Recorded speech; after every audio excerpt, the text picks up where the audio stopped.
Tonight, we honor those who keep our medical community running strong. The exceptional level of healthcare throughout our region would not be possible without its knowledgeable, passionate nurses. It's our hope that these awards can help recognize a field that's all too often overlooked. To help highlight these outstanding professionals, we asked a distinguished selection committee comprised of respected leaders from such organizations as the Mayo Clinic, Johns Hopkins University, the University of Missouri, the Missouri Nurses Association, the Nurse Practitioner Healthcare Foundation, and the Get Well Network to review the candidates. Together, they scored more than 200 nominations and helped select 61 finalists across 16 categories. These nurses bring grace and compassion to a job that can often be stressful and demanding. They're able to connect with patients during trying times, and that's something that stays with patients and their families for years to come. For that, we say thank you.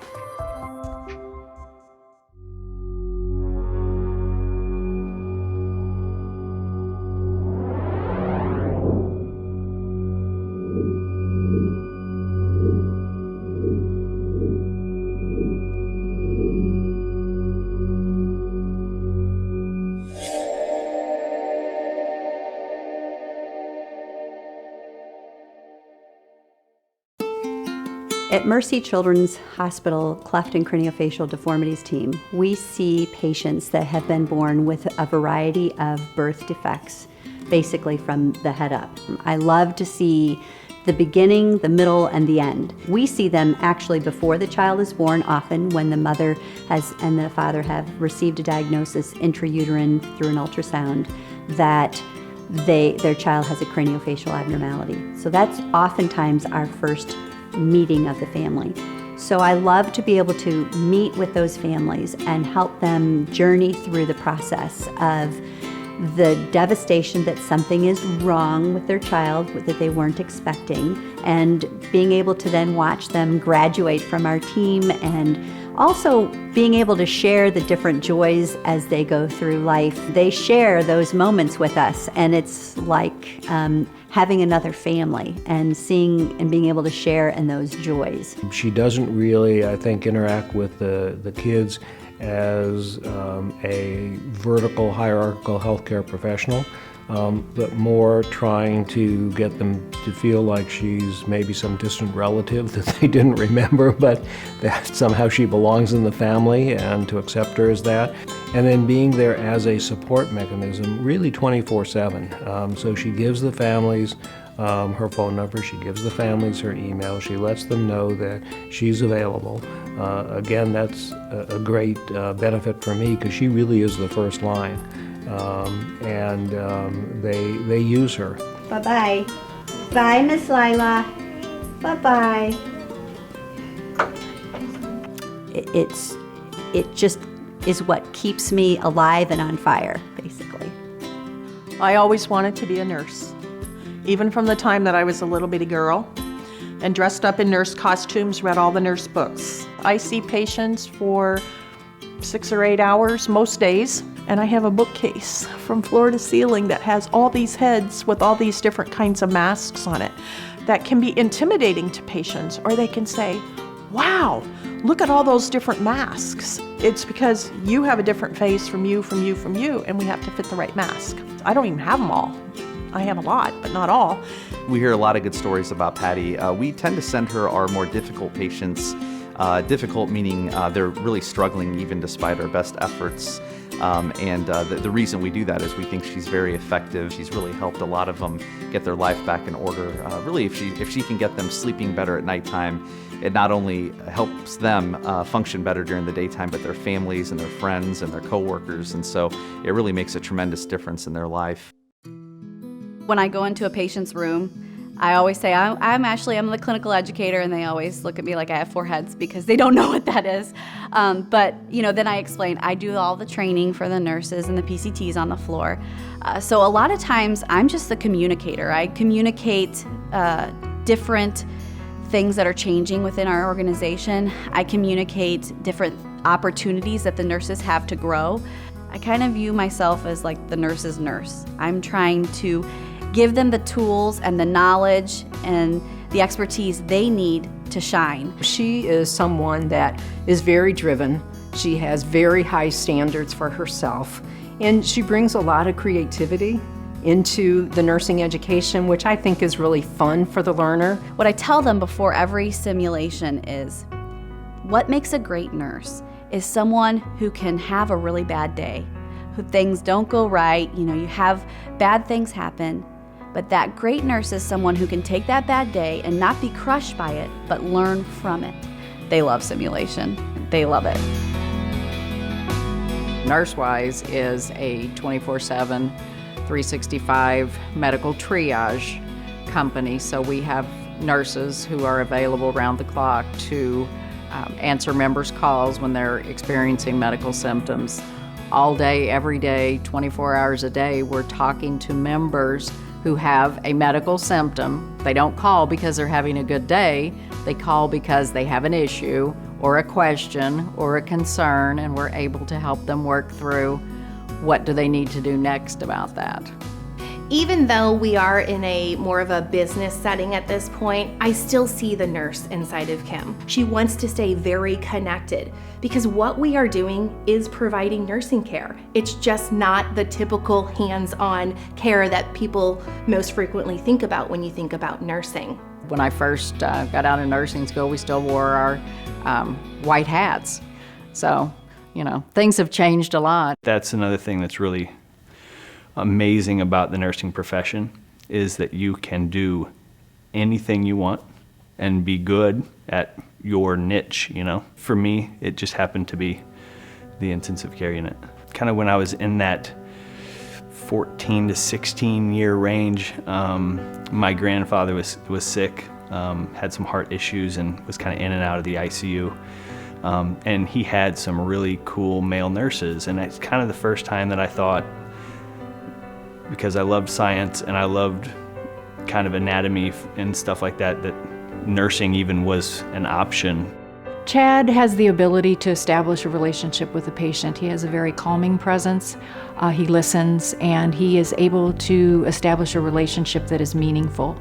He is never rushed. He takes the time, like I said, to listen, and he helps support them through whatever it is that they're going through. And in a high acuity environment like an ICU, there's lots of emotions, there's lots of questions, there's lots of concerns, and he has the ability to approach them in a very calming manner. I think that one of the best parts of my job is being able to console and kind of help educate family members who are kind of seeing their loved one in a very sick state, and being able to kind of walk them kind of through, what hopefully they're going to see and improvements. And and while I say that families sometimes are the best part of my job, they can also be one of the most challenging part of my job at times as well. Sometimes when you do critical care work, it's not just for the patient. A lot of it is family work. I took out a really sick patient, ECMO, balloon pump, heart transplant, not doing well, and big family. I was able to say enough of the things to convey both the truth and comfort to them in kind of this dark moment in their loved one's life. And I could see as I spoke to them, even though they were upset, even though there were tears, that there was a moment of relief and a moment where their shoulders relaxed a little. I was able to put one of them in a room for the night, help her sleep, his wife, and I knew that's what she needed. Those moments kind of carry you, and they make some of the other moments where you're frustrated or things aren't going well not seem so important. I've worked with Emily my entire career at Barnes. She's my comrade in arms, I mean, we have a lot of the same core values about what we think about nursing and how to take care of people, and we work well together, and she does a great job. She's a really good nurse. I tend to tell people I'm actually not a thinking nurse, that I'm a feeling nurse, I'm an intuitive nurse, but the reality is that critical thinking is the crux of what we do. And I think that's something that maybe other people don't appreciate, people outside the profession, but we make it possible for everyone else to do their jobs if we're doing our job well. for me, what's important is you have to speak up for those individuals that can't speak up for themselves or don't know to speak up for themselves or don't know how to. You have to be able to say, no, that's not the right thing. I think you need to do something different, and here's why I believe that. Angela came to St. Joe West several years ago. She has a varied background. She's been a fire chief, she's been a paramedic, she's been a flight nurse. She's done a little bit of everything, and Angela comes with all of that, what we call pre-hospital experience. So she has seen it all, done it all, and so that makes her someone that we very much look to Angela to be the calm in the storm, because a lot of times she is that person. I've been a fire chief, I've been a flight nurse, but it's all been in the realm of taking care of people. So if you know that's what you want to do it. It's really not about you just wanting to be a nurse. What do you want to do with it? How do you want to leave a legacy, and how do you plan to change the world? My kind of pivotal moment in my career is that I decided that the type of journey that I wanted to follow my patients on was through a cancer diagnosis. Like, that was the type of journey I wanted to follow them through. When I was 7 years old, I went in for a routine checkup, and they said that they needed to admit me and that they had found a large tumor. Just the way that my parents felt and not knowing and all of that, and I remember from that point on, I was like, I want to take care of kids with cancer. And I was like, if I can make any difference, and if any child can maybe feel like this experience is a little less scary because of somebody, like, that's what I wanted to be able to do. Jen has an amazing relationship with all of her patients and families. She can tell you everything from all the complications from their disease and treatment, on top of when their birthday is and where they went on vacation and their brothers and sisters, and she's so connected that she really brings that to the families, that they are comfortable with her, and she knows them as a whole person and not just as a diagnosis that she's there to treat that day. To be able to go into these rooms and see a patient that you know has gotten horrible chemotherapy, they feel awful, they were up puking the night before, they've been poked and prodded, and when that patient can smile at you at 7 a.m. in the morning and say good morning to you, like, it puts everything in your life in complete perspective. And for that is all I need for this to be my driving force to do this every day. And I can't imagine doing anything other than this. Working one Christmas, and at 2 o'clock in the morning, we were told that we were going to have triplets in 30 minutes. So that meant that we had to have an operating room available with beds available ready for 3 babies that were premature. It was a holiday, so we didn't have as much staff as we would normally have. We had to pull it together. Everyone around in the entire unit, in labor and delivery, and mother and baby, and in the NICU, we all worked together to get those triplets born safely and do a great job with their care. She is just that solid rock in the NICU that is a constant light and brings new ideas and creative ideas and really striving to see the unit be the best that it can be. I think to be a neonatal nurse, you have to really have critical thinking, and you have to be very observant. You have to be willing to work with, since your patients cannot talk to you, you have to really be observant to look for changes, and even just subtle changes. They are so innocent and little, and they cannot speak for themselves, so you really have to act as an advocate for those patients. New mother needs to feel valued because they're bringing a child into this world, and if they feel valued, they're going to make their child feel valued and make them feel important, and it just goes on, and they'll be successful in what they do. Working with Kim is like working with your best friend. She is very funny. She keeps things light even in emergencies, very quick on her feet, and you know that she always has your back.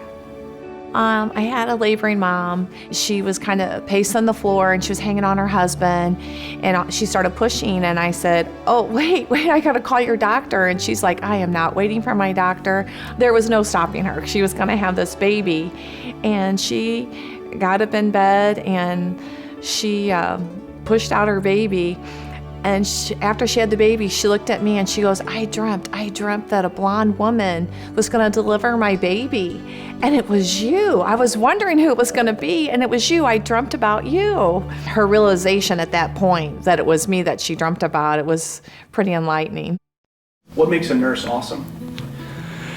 What makes a nurse awesome? Well, I guess there's a lot of things that can make a nurse awesome. Caring. Thinking. Strong. Ministry. Confidant. Compassion. Advocate. You have to be passionate. Highly skilled, very knowledgeable. Heart. Patience. Working in a doctor's office or working in a hospital or working in an emergency room or an operating room, you're dealing with people that are at their most vulnerable. And to be able to help them go through that experience with dignity and respect and compassion and understanding is the art of nursing at its best.